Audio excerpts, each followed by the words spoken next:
Hey. Are you ready to get annoying?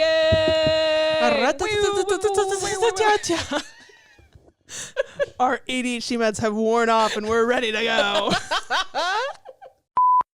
Abby and Kat were born in 1997 and became best friends when they were 6. Grew up together and started a band and bonded over music ever since. 20 years later, they are all grown up and spend their free time analyzing lyrics. Now here they are talking all about their Lord and Savior, Dr. Taylor Allison Swift. Taylor, if you're listening, we love you. Welcome to Swiftlore Podcast, where we dive in lyrics and lore of our Lord and Savior, Dr. Taylor Allison Swift. Absolutely, that's why we're here. I'm Kat. I'm Abby. Here we are. In Paris. Alleyways. What's the really popular TikTok song that was also in the movie Ratatouille? That was like with the fake French. Yeah, that. Yeah. That's not relevant except that this episode is Ratatouille inspired. This is what the Patreon decided unanimously on. Unanimously. Every single vote was for this one. Okay, but also the Instagram poll this one did win. So I'm glad that our Patreon is for the people. It was a close call, though. I love how some people are like, I want the love songs. But no, you guys know what we're about. You said, we don't want that. We want to hear you. Cursed Ratatouille. So the thing about this episode topic is that Abby has pitched it to me several times, and every single time that she pitched it, I forgot it. And then the next time I was like, the what episode? And this happened more so often than it should have. I wanted it bad. Like, no, but the problem is my brain just immediately. But it was kind of fun because then every time I got to rediscover this. That's true. That's so true. Welcome to what it's like to be me as you discover this topic. And what it's like to be Kat's friend. I'm just trying to pose an idea. And my brain is rejecting it like it is incompatible software. Well, so this is the Cursed Ratatouille episode. I came up with this idea. I don't remember when, and then I couldn't get it out of my head forever, and now here we are. So don't let anyone tell you that you can't live your dreams. Live your dreams. Just do it. So I'll be covering Paris because that's where Ratatouille takes place. And I'll be covering I Did Something Bad because, you know, right. Tatooie. I forgot that was why that was in there. I couldn't remember why I Did Something Bad was in there, and I was just gonna vamp, and then you did it. Thank you. You seriously forgot again? I knew I couldn't ask. Come again. On. Whatever. It's fine. We're here. It's fine. We're here. I thought it was because he that doing something bad was like controlling somebody else and making him cook. No. Your thing makes so much more sense. Oh my, yeah. I mean, it's unhinged. Honestly, sure. Yours is also relevant.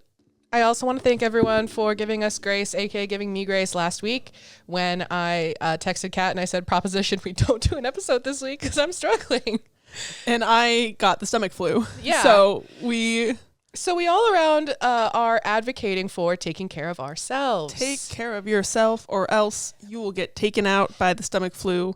I was down for 2 full business days. Yeah, plus it was pretty brutal. Several. It's the sickest I've ever been as an adult. It was like I felt I had a fever. I was having fever dreams. I was just laying in my bed with a frozen edamame pack on my back because my kidneys hurt because I was so dehydrated. Oh no, that's brutal. But you know what? I'm here to tell the tale.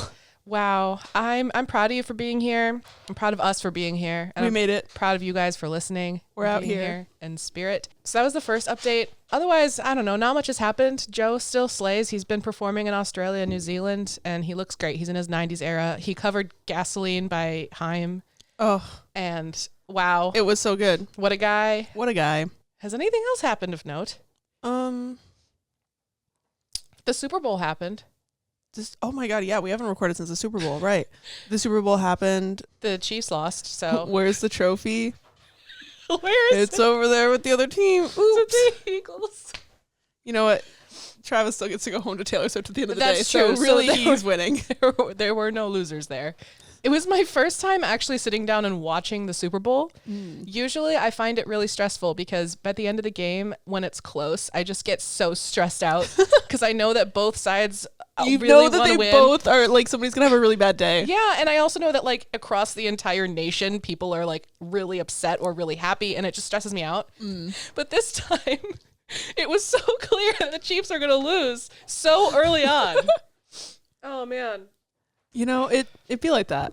I did not watch the Super Bowl at all because I did a book fair, and I sold my book. I sold like 50 copies of my book, which was every single copy that I brought with me. Oh no, that was the wrong one. No, where's It's it? the yellow one. Okay, thank you. We Yay. haven't used those buttons in a while. We haven't. But yeah, so then that was from like 10 to 4, and then I didn't eat all day because I was so anxious about this. I thought that it was going to be an abject failure and I was going to have wasted all this money buying books that nobody would buy. Not the case. Anxiety is a bit. But then I like basically didn't eat all day because I was too anxious to eat breakfast before it. And then my parents brought me lunch, but then I couldn't eat while it was happening because people kept coming up to like talk to me and like buy stuff, which was great. So then I went to my parents' house. I ate like a million appetizers, and then I was just like, I need to go home. I'm tired. And then I fell asleep at like 9 p.m. and then woke up in the middle of the night sick. So it was a time. Yeah. So I didn't watch, and that's the other thing is that in my feverish stomach flu haze, I get on TikTok and I see the Kendrick Lamar, everything about the halftime performance. Gorgeous. Say Drake. I hear you like him. Yeah. That smile. That smile direct to camera. Iconic. Amazing. And here's the thing. If Drake sues Kendrick, he loses the rap beef forever. Yeah. Like that is quitting. That is like waving the white flag or like going to tell mommy like, Kendrick hit me. So it feels like he was baiting him to do that because it's like either you sue him for defamation and then you lose, or you're just obliterated. Like Drake lost. Yes. It's gone. He's It's actually done. the sole loser of the Super Bowl. Exactly. Like at least the Chiefs have some stuff going for them. Drake is. Yeah. That weekend was also, we went to the Stranger Things rave. Oh my God. This is really important, actually. It was so fun. So we both were just like, fuck it, we ball. That was the theme. And so we get there. We're having our little drinkity drinks. They start playing 80s music. We're dancing. We're in it. We're making friends. Somebody shows up that Abby knows because, of course. Because I know everyone. Because Abby knows everyone. Abby makes friends and has friends everywhere we go. And so we're like dancing. We're having such a good time. End of the night, Abby's like, do you think we can request songs? No one had requested a song yet, by the way. No one had done It wasn't that. really a popular event. I'd say there was maybe max 35 people there. Yeah. Yeah, no, for sure. It wasn't that massive, but still, like, no one had gone up to the DJ. It was also like a stage and he was set back really far. It Yeah. wasn't really like a crowd interaction vibe. Right, so no one had the audacity, she says, having the audacity. Like, sure, why not? I was feeling confident. I was wearing sunglasses whole night. The whole night. Whole night. No reason. No, well, it was for aesthetic. That's true. I wear prescription glasses. Guys who are watching the podcast know that I literally wear glasses to see, but I couldn't put sunglasses over my glasses, and they're just normal Ray-Bans that I have. They're not prescription sunglasses, so I just kept my normal glasses in my jacket pocket and wore sunglasses the whole night, and therefore couldn't see anything. And so then you had so much fun because I had so you're much blocking fun. out the haters. I literally had no idea what was going on around me. And so I had the audacity. And then I went up to the DJ. I said, hey, can you play Once in a Lifetime by Talking Heads? And then he did. Like pretty quickly too. Pretty quickly. I came back to Kat and I was like, I did it. It's done. And then And then it like immediately started playing. So then we were holding hands and spinning as you do. We accidentally somehow, I don't even know what happened. I think our hands must have just slipped out of each other's. Oh yeah. We both go flying. Like shrapnel. Like shrapnel from the scene of the crime. I fall down. I hit my head so hard. I still have a bruise. It's been 2 full weeks. I still have a bruise on the back of my head. I had like a goose egg as if like a la Tom and Jerry. It was like that scene in every Disney movie from the early 2000s where they like fall, but then they just get up and they're like, I'm fine.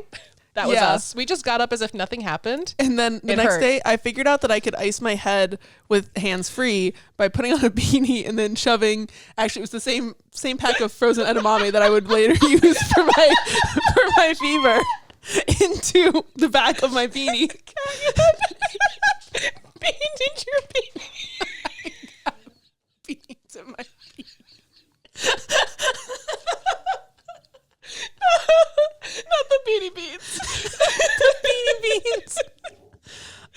So if you have a head injury, I would definitely recommend Beanie Beans. I had to drive the next day, and like I couldn't use cruise control because it's icy. So on the leg that was hurt, and I was hurt like in the muscles in my was hurt on that leg. Yeah, and so driving the whole time, I was like, I'm in pain. But no, we made it through. We made it through, and here we are. That was so funny. Oh my gosh. It was so much fun. I loved it. I love 80s music so much, you guys. I just love it. It brings me joy. I knew every song. I knew most of the songs. And I was dressed up as Steve Harrington. You were just dressed. I was just dressed up. You were. And yeah, it was just a really good time. And I'm really glad that we had a Stranger Things rave here. Yeah, it was the most random thing ever. We were having so much fun. We made friends with the cool people, and people who were judging us, we didn't make friends with, and that's okay because who cares? Yeah, exactly. I was like, oh, what are they going to do? Judge me? What am I going to do? Die? Right. I'll hit my own head if I want to. I don't need your help in hurting myself. I have got that covered. Oh man. So I am a strong, independent woman. So if there's ever just a fun event going on in your town, bring a bestie and go and have fun and wear sunglasses. I was only about to say, and the key is one of you has to be wearing sunglasses the entire night, and when asked to take them off, you have to repeatedly say no. Oh yeah. I was just like, why don't you take off your sunglasses while we're talking? You and also you were like, no. laughed at me every time you looked at me for the first half of the night. Sunglasses. Yeah, and you know what? I had a ball. I suggest it. I also had a ball because it was so silly. People were telling me they liked it. No, it was amazing. It was iconic. It was commitment. It's just that I was drinking. What was I supposed to do? No, you because like I'd be trying to have like a serious conversation. I'd look at you and I'd be like, "You're wearing fucking sunglasses." You are legally obligated to make fun of me about that forever, and I never will regret it ever. So anyway, that was that. I just wanted to bring that up. Now that we've yapped about that for a long time. Yeah, now that we've yapped it up. I really just I don't have much to say about Paris. I just realized I don't have my phone over here. Okay. So I feel like maybe you should go first. Okay, sounds good. Paris. So first things first. I'm a realist. So I brought a prop. You brought a prop? I brought a prop because I was given this beret in Paris. In Paris. I'm gonna look stupid because don't look stupid. That's actually like very iconic of you. Yeah? To bring a prop. Thank you. This is I think my first prop. Oh, other than the engagement ring from the Champagne The engagement ring episode. I don't know if I bring the noses. I don't know why that was such a struggle. Okay, how does it look with the headphones? It's kind of chic. I'm not gonna lie. Okay, it's kind of working. Okay, so I did get this beret in Paris, by a guy named Fabrice.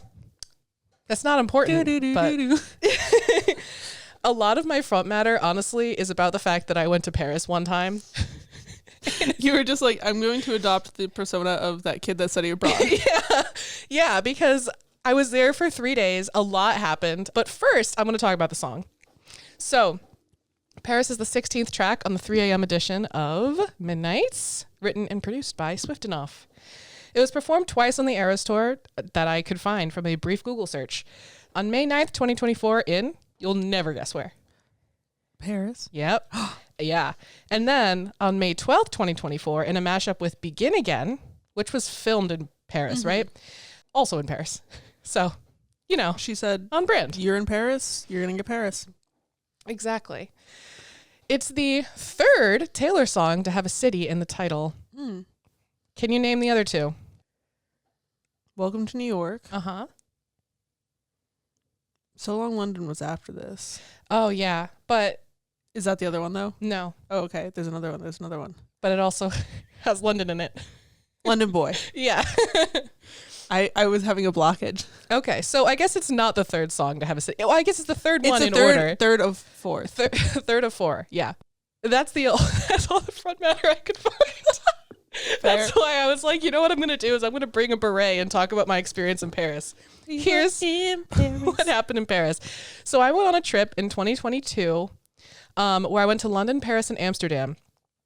It was my first time leaving the country. I loved London and I just like partied my heart out. That's when I was up 36 hours and fell on the tube. This is the same trip. So then we went to Paris, and I'm exhausted. I'm really tired. And I have to be so honest. Paris was not my vibe. Like, it was beautiful. It was the most beautiful place ever. And I so didn't fit in there. And I don't speak French at all. And I'm not going to try. Yeah. Because French is one of those languages where, like, if you try, they don't like it. Right. They only like it if you're good at it. Right. Especially in Paris, too. Yeah. And, like, I'm not rich. Whatever. And it's really expensive. You're like, I can't speak French. I'm not rich. I'm not rich. Only rich people speak French. If you speak French, congratulations, you're wealthy. So, oui. Is that the sound of money hitting my bank account? Cha-ching. So, okay, I already talked about the beret and Fabrice, who was the tour guide of the whole thing. And he just gave you a hat? Yeah. Did he give everyone a hat, or were you like did. a fake? He gave us all hats, and then at the end of our trip in Amsterdam, he wrote a song that had all of our names in it. And I was like, "You're That's cute." so fun. Yeah, he was a sweetie. So he gave us all berets. Okay, so food. All the bread there was better than any bread that I've ever had before or since. Really good bread. And also there were like patisseries and bread places everywhere, and the cheese, all good. Did not like foie gras, but that's because I ordered it. And then Fabrice, thanks dude, told me how it's prepared. And I was like, oh. I don't know what that is. Okay, it's controversial. I'll leave it at that. Is it some sort of intestines? No. It's just the way that it's made. It's I don't actually know what it is. Fair. So the other thing about Paris was that I ordered a carrot soup, and then it turned out that it had shrimp in it, but I didn't know that because I don't speak French. But I didn't die because I didn't have it, because Fabrice, honestly, MVP. MVP MVP literally saved your life. Literally. And gave me a beret. I mean. So did you like order it, and then he was just like, that has shrimp? Well, I went to order it, and then I said, hey, what is gambas? Which, I mean, I'm sure I'm saying it wrong. I don't know how to speak French. And he was like, oh, shrimp. And I was like, great. Not that, please, waiter. I am so allergic. So, yeah, the other way I almost died in Paris was walking to the Eiffel Tower, and in the middle of the intersection, my sandal broke, and I almost got hit by a bus. Oh, Paris doesn't like me, okay?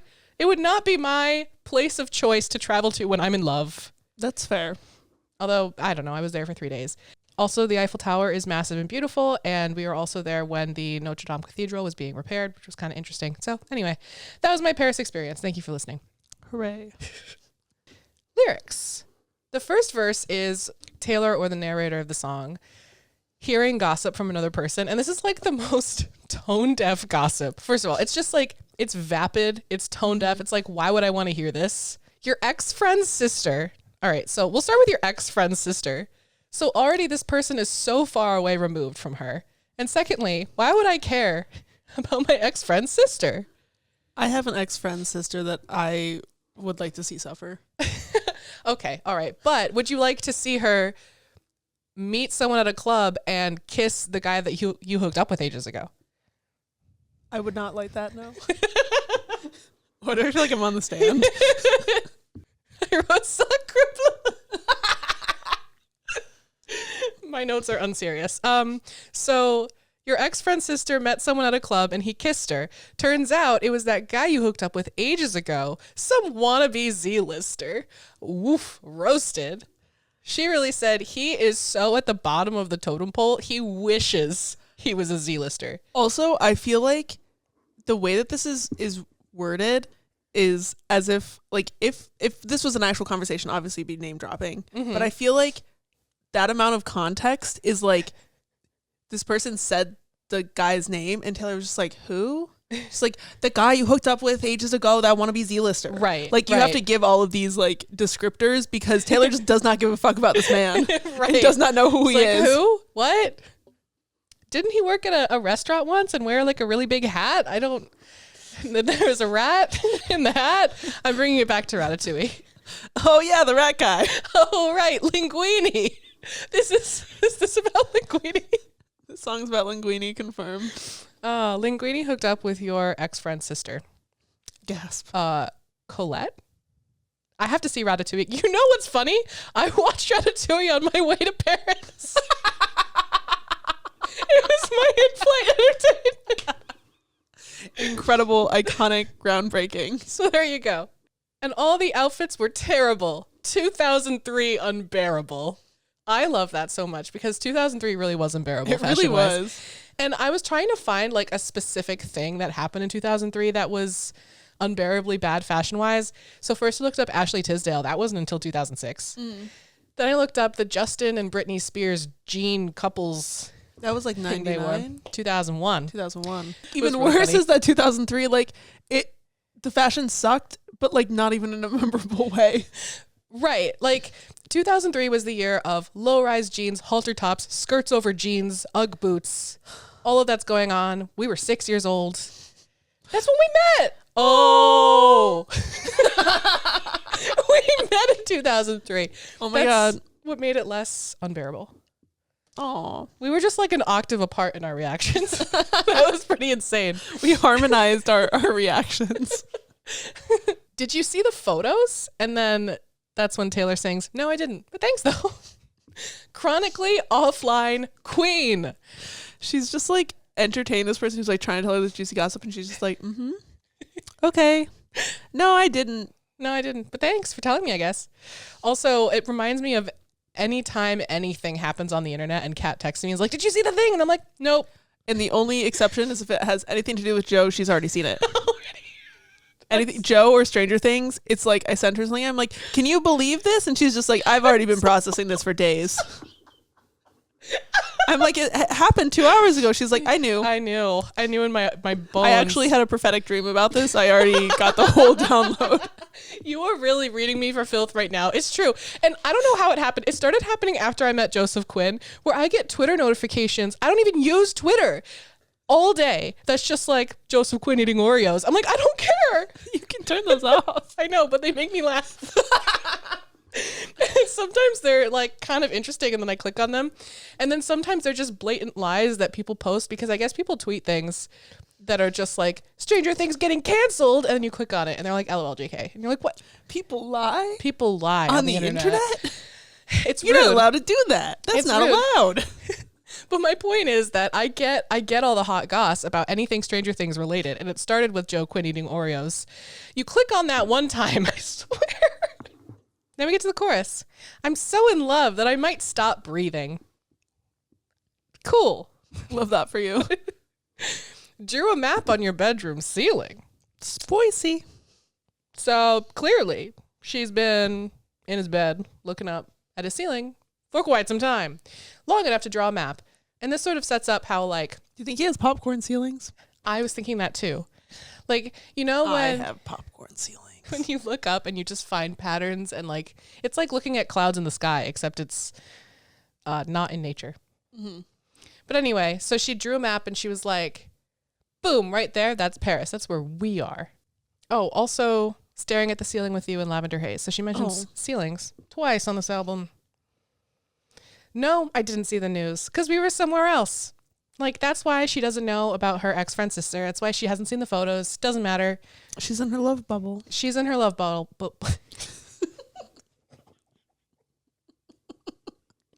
Her love bubble. Ow. I hate that for me. Okay. Okay, so now we get to Bumpy Dumpy Dump Alleyways. I refer to it as Bumpy Dump Gate because I've got beef with this. Because when this song came out, as you guys know, I can't really understand lyrics when I'm hearing a song. I have to look them up and read them. Otherwise, I just don't know what's being said. And I was in the first, like, 0.03 listeners of Midnights. I guess not for Paris, because that came at 3 a.m. and I had gone to sleep because I thought it was over. But anyway. Is it over now? It was not. So, but listening to it, it just sounded like Bumpy Dumpy Dump Alleyways. And, like, that's just how I sang it. Because... we were in Paris, you know? Mm-hmm. And so then I made a TikTok about it, about me like vibing to the song, and it just said me and my auditory processing disorder singing Bumpy Dumpy Dump Alleyways. Like 2 hours later, Taylor commented on the same TikTok by another person, the same one. And I have never been the same, honestly. That could have been me. That could have been my moment. If she had commented on my TikTok, I would have lost it. Yeah, same. Also, interesting about this line. So, stumbled down pretend alleyways, cheap wine, make believe it's champagne. So on Genius, that's the lyric. On the official Taylor Swift lyric video, It said, and this is wrong. This is just plain wrong. It doesn't sound like this, and this also just isn't correct. It says, stumbled down pretend alleys, waste cheap wine. That's wrong.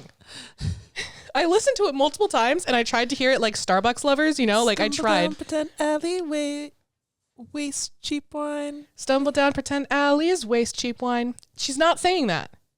Yeah, she's not. She's not.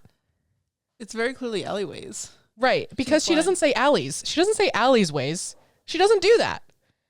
Stumble down pretend alley. Just Maybe like pretend alley is like a place, like it's capital P. That's what she calls her maladaptive daydreams. Oh, I'm just taking a stroll down pretend alley.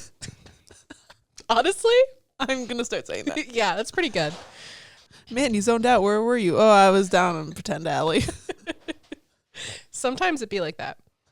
Also, once again, she's in her cheap wine era. Earlier on Midnight, she says screw top rosé.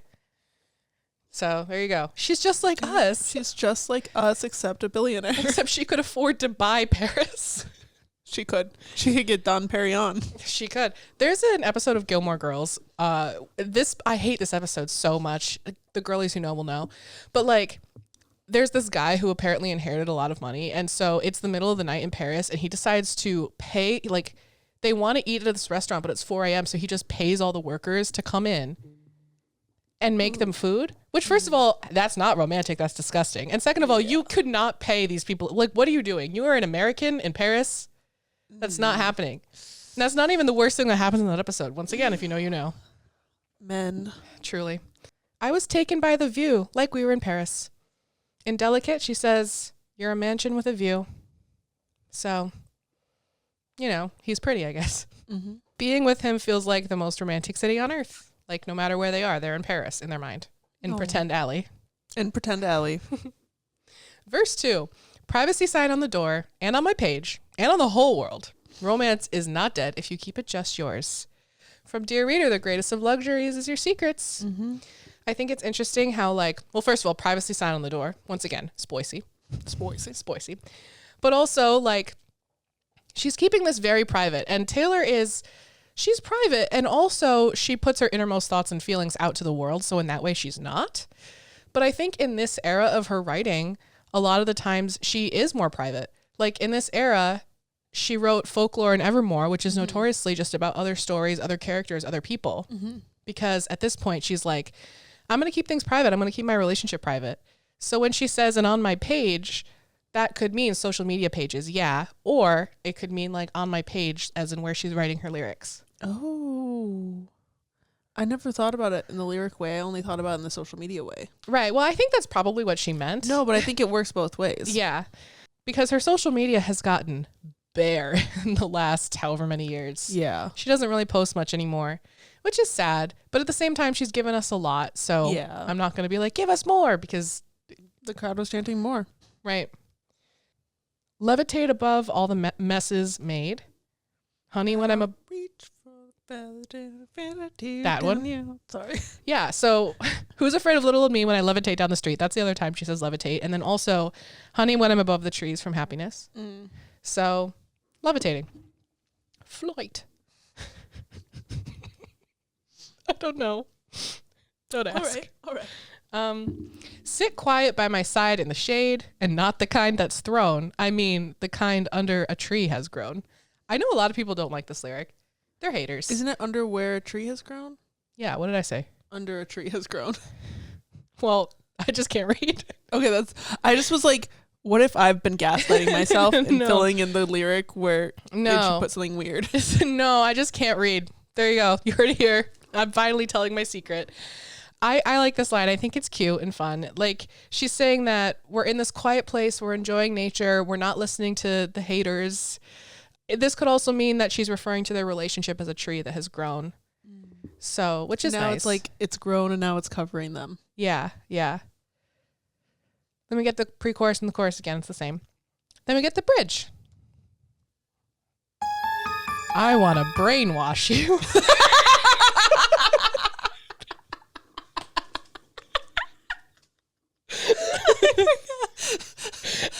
I don't listen to this song that often. She comes out with it. This is literally you season 4.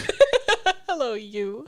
I want to brainwash you into loving me forever. So this is another one of those times where Taylor has an inside thought. And then she decides to publish that inside thought for the people. Because, like, obviously she's not talking about literally brainwashing someone. She has the desire. She's like, whatever I can do to make him feel the same way about me would be fantastic. Because I want to be with him forever. I really hope he wants to be with him forever. And I want to brainwash him so that it's a done deal. It's very mastermindy of her. Very mastermindy. I want to transport you to somewhere the culture's clever. I know places we can hide. But also, she wants to take him away from all the dumb bullshit that's happening and bring him places that are more suited to him. So, like, if they're going to bully me, they should at least be more mature and cultured about it, I guess. Exactly. Like, at least let your insults be slay. Right. Confess my truth in swooping, sloping, cursive letters. So she's writing her truth in these love songs. So if we're connecting to what I said before, like she was keeping her relationship private, but this bridge is her talking about what she wants. And she's like, I would love to just shout to the world how much I love you in big swooping cursive letters, which is very romantic. In this era also is kind of when she started talking about the different, how she thinks of her songs and like the different camps of like the glitter gel pen songs and the like fountain pen song, and like she's like, it's a glitter gel pen song and she's talking about writing the like dramatic fountain pen songs. Love it. Let the only flashing lights be the tower at midnight. So it's kind of referencing the Eiffel Tower, but also paparazzi. Like instead of being constantly seen, she's keeping things more private, and now they're just in this romantic place and enjoying it together. She ends it with "In My Mind" and "Pretend Alley." Love. Yeah. Can you believe it? Paris was in Taylor Swift's mind all along. Paris was the friends we made along the way. So true. Discussion question. What was an outfit you swore by in the 2000s that aged poorly?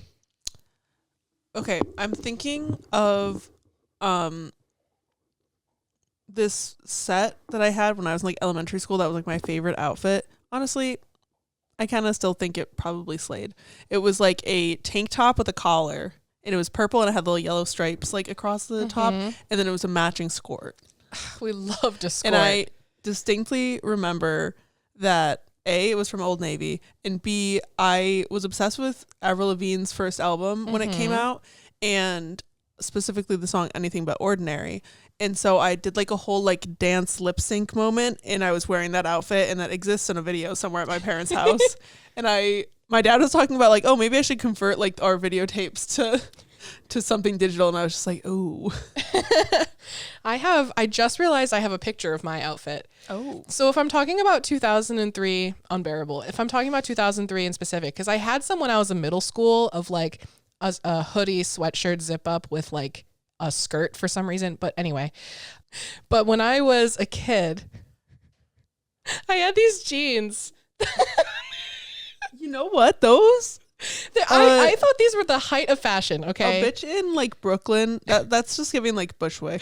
So they're jeans, but they have like cheetah print down the sides and then like in the middle on the inseam. Oh my gosh. There's a picture from 2005 that sorry, you can continue your thing. It's like pink floral on the inside. And then I'm wearing a hot pink shirt and then a brown bucket hat with like a flower on it. I don't even know what this is.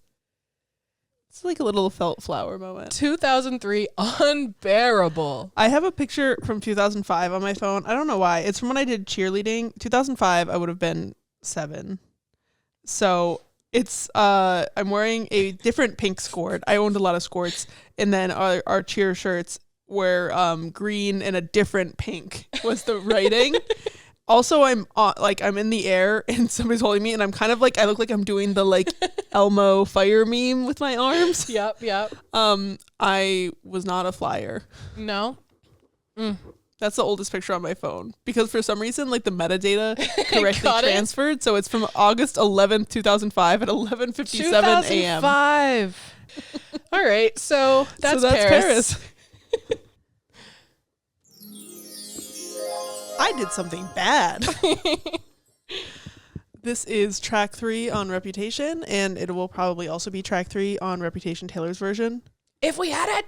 That was my Dinkelberg reference. That's exactly what I was thinking. I'm so glad that you got my brainwave. Yes. Oh my gosh. I don't remember what we said on the Patreon live stream where we said the most random thing at the same exact time. I think it was like a word combination. Probably. We watched the behind the scenes documentary of New Moon on the Patreon live stream, by the way, because there was a series of unfortunate events, including the norovirus, and we got snowed in. Yeah, I was snowed into my apartment, and I think my Twilight DVD must be somewhere in my like apartment that I live in and not at my parents' house. I thought it was at my parents' house, and then I was like, oh, I found it, but then it was actually the New Moon second DVD in the case from a CD from the children's choir that I was in. And it just had the documentary. And it just was the documentary and like the bonus features, right, which were just the music videos for the songs that were on the CD. Right. So we watched that. Thank you to our patrons who were so patient with us. But yeah, we had our mind melding. We were just mind melding all over the place. We're recently. just, our minds, they be melding. Yep. Mm-hmm. So this song was written by Taylor, Max Martin, and Shellback, and it was produced by Max Martin and Shellback. The ratatatatatatata came to her in a dream, and if I remember correctly from some behind the scenes something, she was talking to Max Martin and Shellback, and she was like, does any instrument make this noise? And they said, no instrument makes that noise, Taylor. So then they had to record her vocals and then just like pitch it down to be the backup because nothing else on God's green earth makes that sound. My favorite thing is her being like, is there an instrument that can do this? And it's like, no, Taylor, there is not an instrument that can do that. You dreamt that. You are the instrument. You are the instrument that can do that. I remember when I told my roommate Ari about that because she hadn't listened to Reputation, and I was like, you're the most Reputation coded girly ever. So I was like, okay, but here's the funny thing about the song is that she says ratatatatatatata, and I played it, and Ari just lost her mind because she was like, I didn't realize it would be that present. Yeah. No, it's there. It's there. Taylor also said in an interview that the song was inspired by Game of Thrones. Okay. She said what specific plot point inspired it, but I have never watched Game of Thrones, so I don't know if it's like a big spoiler or not. Gotcha. So I won't say it, but all I'll say is that it was inspired by Arya and Sansa.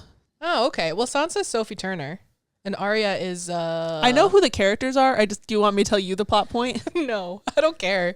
But it's just she references Game of Thrones a lot. She actually does this interview that I've pulled this from was from an Entertainment Weekly interview, and she talked about like multiple songs on Reputation being inspired by Game of Thrones because she binge watched it when she was in her Hide from the World era. Okay, well, and she also wrote a 500,000 word fan fiction. Oh, of course. Yeah, but that was about the Marauders. Of course. That's all I have for like back story in terms of performance history. This was the second song on the set list for the Rep tour. It was Ready for It and Into This. Iconic. And this was a surprise song thrice on the Eras tour. And one thing about the song is that it was the last song that she played out for Reputation. Everybody thought she was going to do what she did with 1989, where she only had New Romantics left. And so when she played it, she announced 1989 TV and then played it. So everybody thought, oh, I Did Something Bad is not going to get played until she's announcing Rep TV. And so she waited until August 17th, 2024 in London. And then she did not announce Rep TV.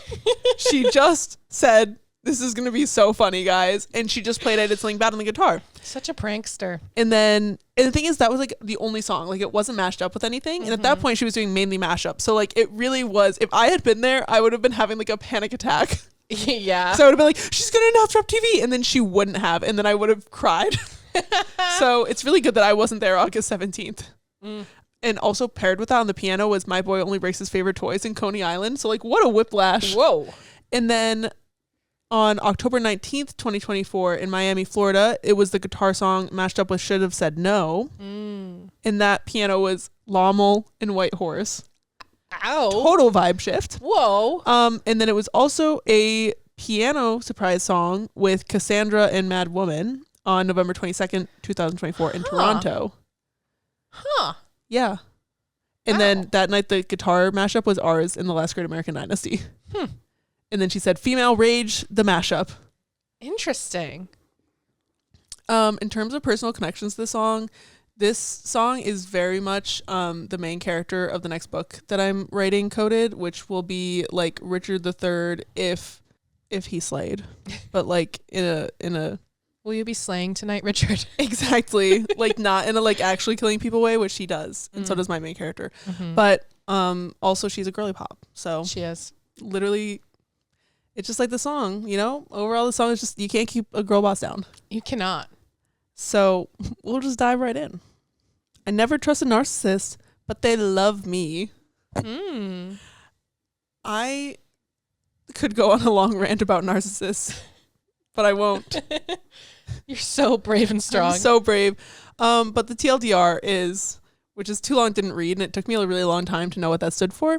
Narcissists love when they think that they can take somebody who's like independent and strong and like break them down and manipulate them into like doing whatever they want, because narcissists are the worst. And like if you could be a narcissist and manipulate Taylor Swift into doing whatever you wanted, like that would be like, I assume, winning gold in the narcissistic Olympics. Another thing that's interesting, and I don't know if this is the direction she went in or if it makes sense at all, but like she's talking about narcissists who are known to love themselves, but she's saying they love me, which I think is an interesting, like almost turn of phrase. Not really, but. No, I see what you mean. I think, yeah, because it's like they love her and they love themselves, but they love her for what they can do for them. Yes, exactly. So I play him like a violin and I make it look oh so easy. Oh, love it. Like people who are using you usually have some sort of tells, and like if you're Taylor Swift, you know the tells at that. Like she's Taylor Swift TM. She can tell when people are trying to use her.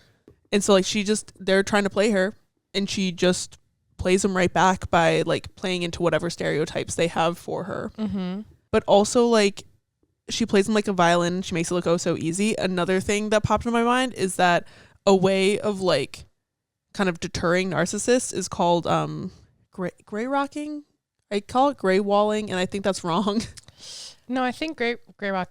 Gray rock. Basically what it is like a narcissist will do stuff to upset you specifically so that you have a reaction, so that you're the crazy one and not them.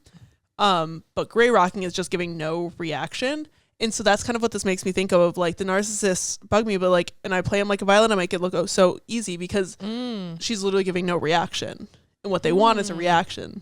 She's basically playing their game. Exactly. And she's beating them at it because they're trying to play her by making her look crazy. And she's just like, actually, I'm not crazy. And this is, I'm going to go now. Because for every lie I tell them, they tell me 3. Like, it's hard to feel bad for manipulating someone if they're trying to manipulate you worse. Yeah. This is how the world works. It's a sad line. It's like, how her world works. The fact the same girl who wrote Speak Now is now being like, people try to manipulate me all the time. It's whatever. And I manipulate them back. Yeah. Exactly. That's just the world. That's just how it is. Now, anyone can manipulate. What? I'm bringing Ratatouille back. What was the accent? Anyone can cook. Oh, I haven't seen Ratatouille in a long time. I forgot about that. Oh, it's really good. Me, the Ratatouille. I can't believe we made it this far into the episode without me breaking into Ratatouille the musical. See, that I never saw. COVID saw. lockdown. I never saw it, but I just existed on TikTok while it was happening. Oh, yeah. What a time. I mean, it never like actually happened. Like it happened over Zoom. Oh. It was like a fun, like somebody did it as a bit during COVID, and then a bunch of like Broadway performers were like, I have nothing else to do. Yeah. So then it was like a performance over Zoom. Okay. And it was like a fundraiser. Yeah, it was like an online like Zoom concert fundraiser thing. That's kind of fun. For like out of work actors on Broadway. Interesting. Sometimes we band together and do fun things. Exactly. Now all he thinks about is me. Again, narcissists only think about themselves. So like she just, by like gray rocking them and like not playing their game, then all they can think about is her. So she turns it from them always thinking about themselves to like, actually you're going to always think about me because I'm not playing your game, and that really upsets you. I can feel the flames on my skin. This ties into the bridge. She's doing things that she knows will cause a negative reaction, a reason to burn the witch. We'll get there. Crimson red paint on my lips. Big tonal shift from Red Lip Classic Thing That You Like. True. From the album before this. Yeah. Like sometimes it's wild to think about the fact that 1989 was followed by Reputation. That is a major pivot. Like it's crazy how big of a shift that is. If a man talks shit, then I know I'm nothing. I love that line. It's so good. It's so, because it's very succinct. It's to the point. It's true. Yeah. If a man talks shit, you don't know him shit. Like if someone disrespects you, you disrespect them back. I mean, that's my I just will not treat people. If somebody treats you badly, you aren't obligated to treat them nicely. Like, kill them with kindness only works in some situations. Sometimes, if somebody's being a bitch to you, do it back and do it worse. Because for every lie you tell them, they tell you 3. So, like, scoreboard, you're lying less. Street smarts. It's a very Aries take because I am the kill them with kindness person. And I'm just like, I will bark at you. I still haven't barked at a man. No, because I don't go out. If a man talks shit, then I owe him nothing. I don't start shit, but I can tell you how it ends. From vigilante shit. This whole song is kind of like a prequel to vigilante shit. Yeah, vigilante shit is very rep coded. Mm-hmm. And also to quote Aristocats, a lady never starts a fight, but she can finish them. Not the first time we've quoted that here on this podcast. No, it's a good quote. I don't regret it one bit because he had it coming. She said, and I'd do it again. Mm-hmm. Just iconic of her. Like, she's like, he had it coming. You tried to play with me, and I played you back, and you lost. So you started the game. Why are you so mad you lost? Bitch. It's like that scene in Ratatouille. I'm kidding, it's not. I don't regret it one bit because he had it coming when he runs he gets the restaurant back. He gets the restaurant back. Spoilers for Ratatouille. But then it gets shut down, which I forgot about that part. It gets shut down? Well, it's run by rats, Kat. That's true. That's true. Ratatouille. And then the chorus. They say I did something bad. Then why does it feel so good? Like, again, with the nurse, I'm leaning into the narcissist angle. Right. Because she says in the first line, and I love to latch on to something. And like, when you're dealing with a narcissist and you start like setting boundaries and gray rocking and stuff, they have like usually a really negative reaction because your like reactions and your like ability to be manipulated by them is something that they draw like power and strength and happiness from. So then when you don't feed into it anymore, people get really upset because they're like, what do you mean? This was like my go-to like dopamine hit is like making you feel like shit about yourself, makes me feel good. And now when I say stuff to you, like you don't feel like shit about yourself. So then I'm not feeling good. So what now? And they get really upset. And like from that narcissist perspective, it's like you're doing something bad, but it feels really good to not be under a narcissist's thumb anymore. So they're just doing everything they can to like make sure that their actions aren't up for scrutiny. It's you're the problem because you're rocking the boat. But it feels so good. And then she says it again. They say it is something bad, but why does it feel so good? Most fun I ever had. She's like, I've stopped giving a fuck and I'm having a great time. Mood. And I'd do it over and over and over again if I could. She says, and I would set that boundary again and again and again and again. It just felt so good. Good. Actually, it felt so boom, boom. Good. Dun, dun. That's so good. Yeah. Oh, man. This song rocks. Yeah. I never trust a playboy, but they love me.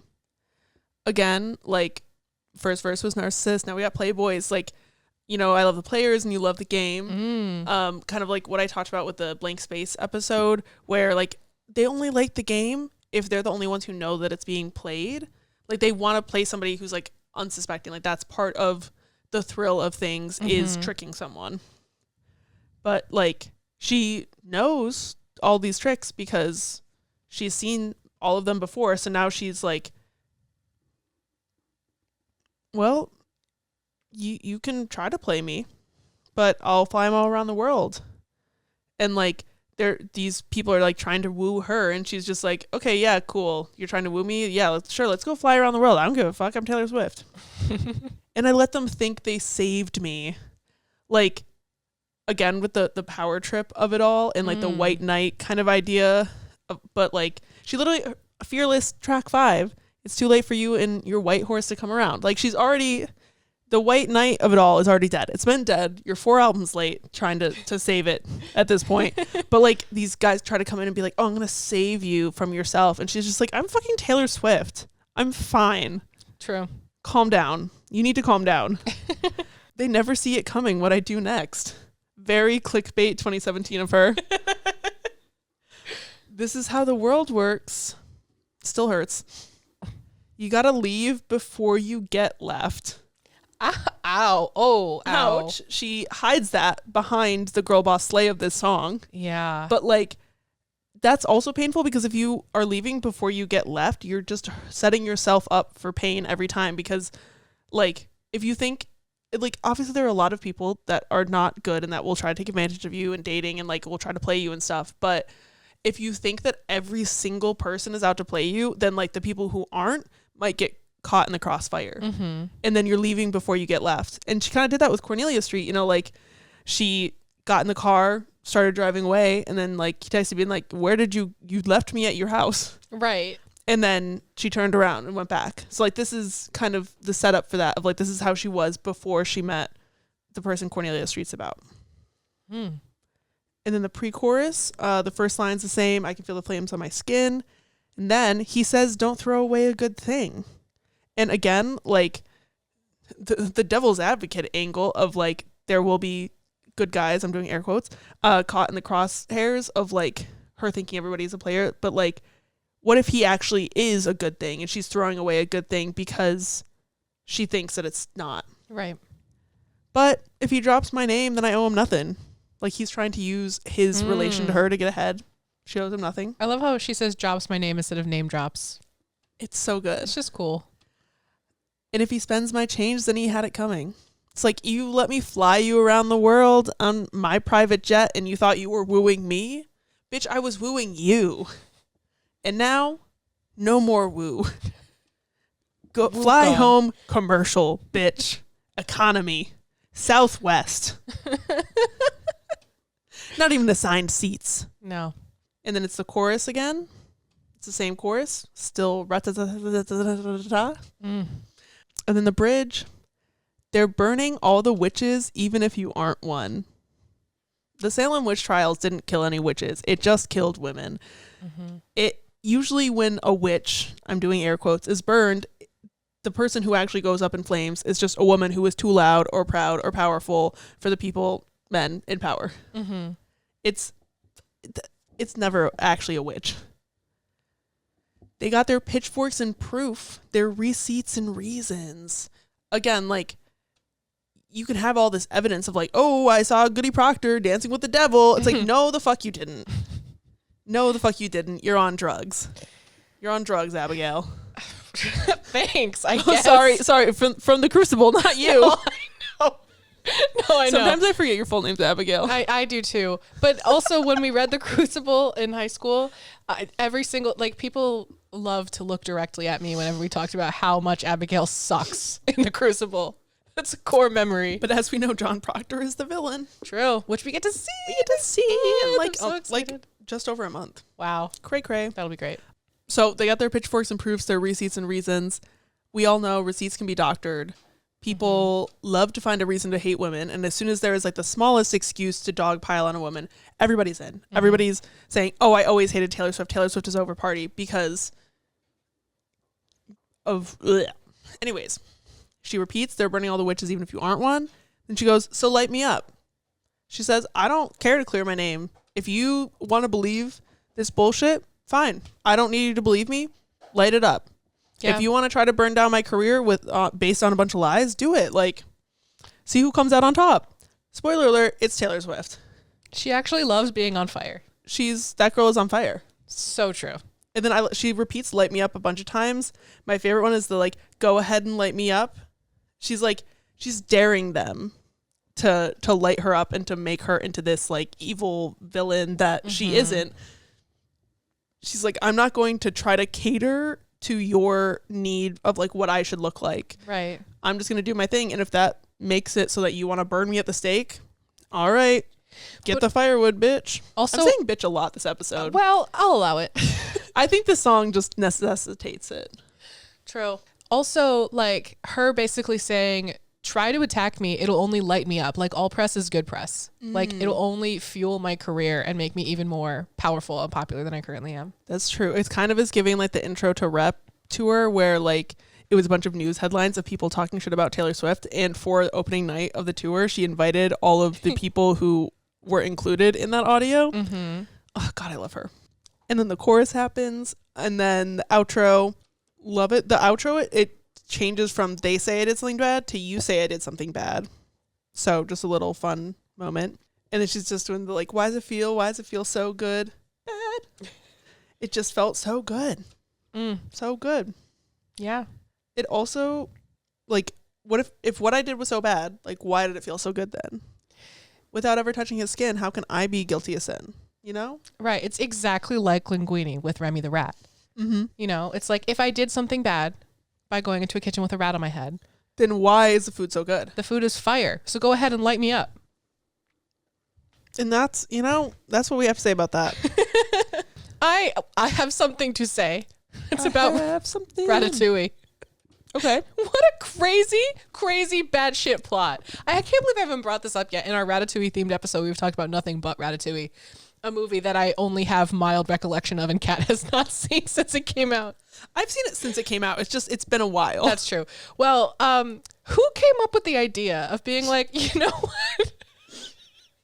It's Paris, right? And they're like, ooh, Paris, that's fun. And it's the chef, right? Yeah. And he sucks. Oh, so he gets better? No. He finds a rat that can cook and wears him under his hat and is controlled by the rat pulling his hair. And then somebody else said, yeah, here's several $1 million. Exactly. And that's how Ratatouille was made. And you know what? It's great. It's a great movie. It's a great movie. What the hell? I don't usually cuss. I cuss a little. Why am I Miranda Cosgrove? Probably hell. Me when someone asks where I'm going in the afterlife.